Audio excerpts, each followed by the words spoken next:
So when did it start? Guess it all started when I was 9 years old.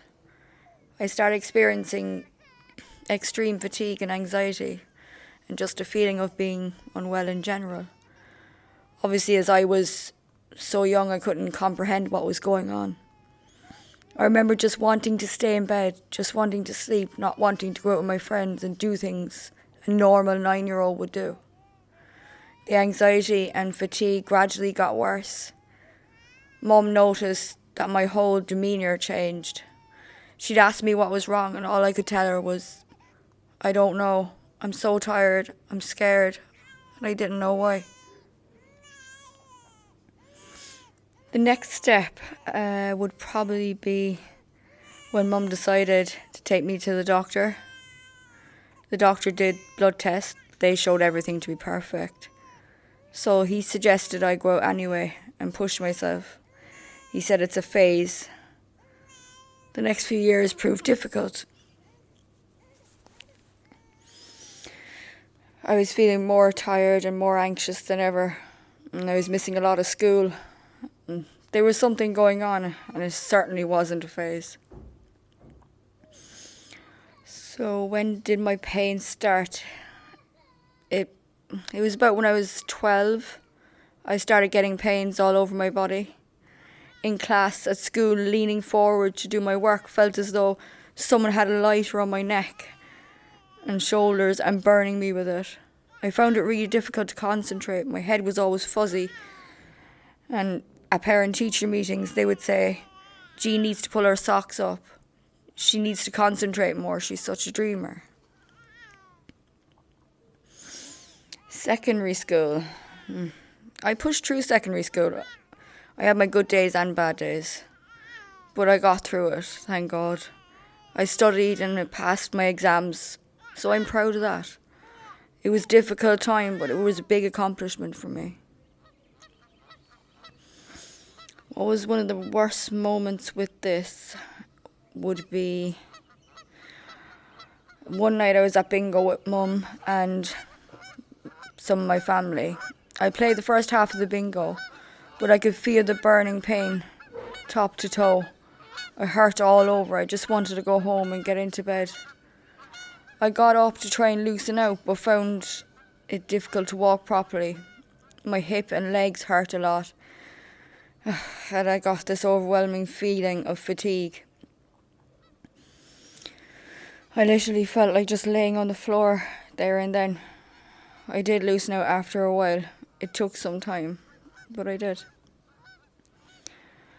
When did I get diagnosed? I was 31 when I got diagnosed. It was such a relief to know what was wrong, to have it written in black and white. After so long, after years of being told it was all in my head, or it was my weight. My doctor said it might be of benefit to do some exercise like Pilates, so I tried it. It was a bit much, but I won't give up on the Pilates idea. I'll keep trying.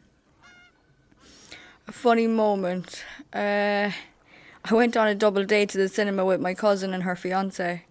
When the movie finished, I went to get up, fell back down. I tried again. I was falling all over the place. I was like Grandpa Bucket from Charlie and the Chocolate Factory. They asked if I was okay. I said yeah and laughed. I found it amusing though. How does this illness affect mental health? It has a big impact on my mental health. There are days when I just want to stay in bed with the depression. It can hit really hard. I'll sit and I'll have a cry, then dust myself off and keep going.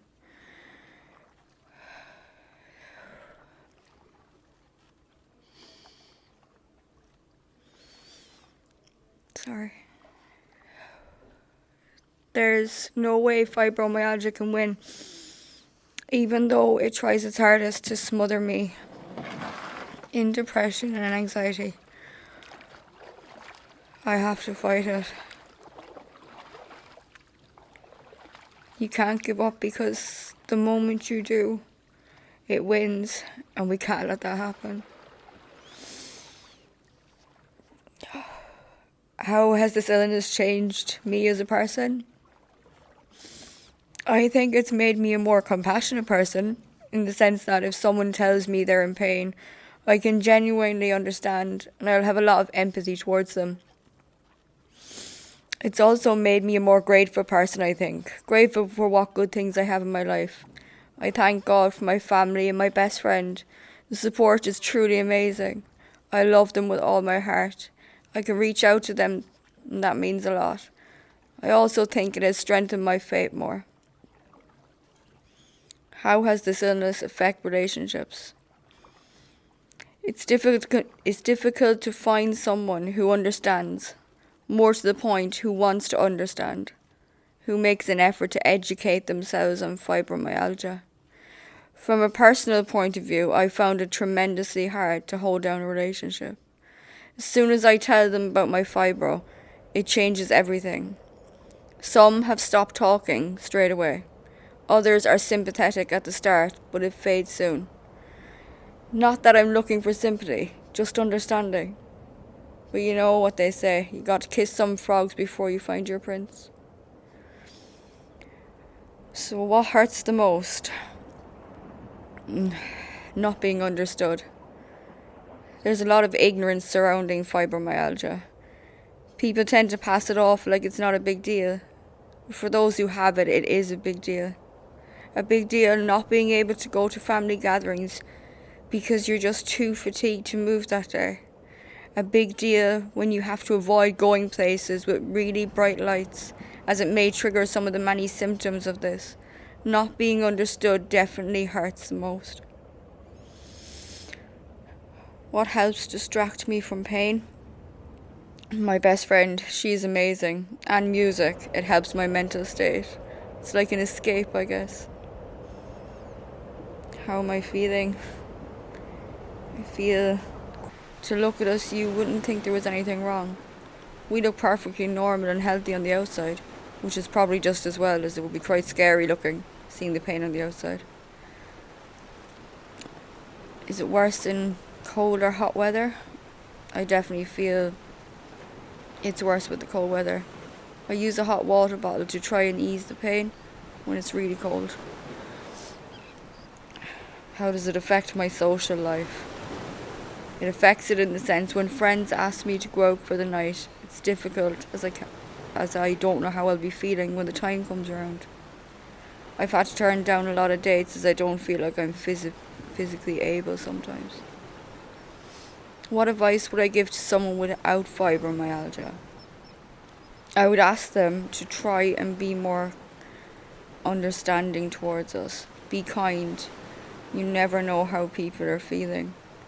You see smiles and laughter, while inside their tears pour like rain. What advice would I give to someone with fibromyalgia? I would say never give up. I know sometimes you feel like it, but you are strong, you are a warrior. We can't let fibromyalgia win. Have your cry, have your tantrums, but never give in. Have faith, count your blessings. Thank God for everything you do have, and remember, keep your head up. God gives his toughest battles to his strongest soldiers. Believe in yourself. Don't let fibromyalgia stop you. Do what makes you happy.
thank you very much for coming to Invisible Tears. Thank you, Nina.